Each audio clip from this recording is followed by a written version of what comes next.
Tuloy-tuloy ang pagbaba ng crime rate sa Metro Manila. Sa programang Bagong Pilipinas ngayon, sinabi ni Police Major Hazel Asilo na aabot sa 18.7% ang ibinaba ng focus crime.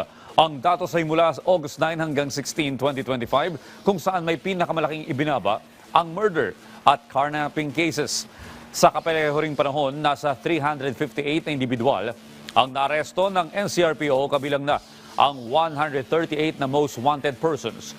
Dagdag pa ni Asilo, sa 8 focus crime nanguna ang kaso ng murder mula 12 kaso noong nakaraang taon ay 5 kaso na lamang ang naitala ngayon.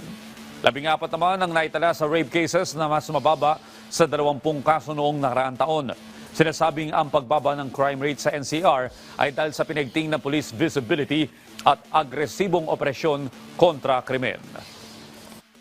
Una po ito ng ating intensified anti-crime drive. Kasama po dyan yung ating maigting na police visibility, intelligence gathering, cyber patrol, at ang pakikipagtulungan po ng publiko sa mga kapulisan, lalo na po sa pag-report sa mga krimen nangyayari. Kaya po ang resulta po, mas mabilis po yung nagiging pagtugon natin, mas maraming nahuhuli.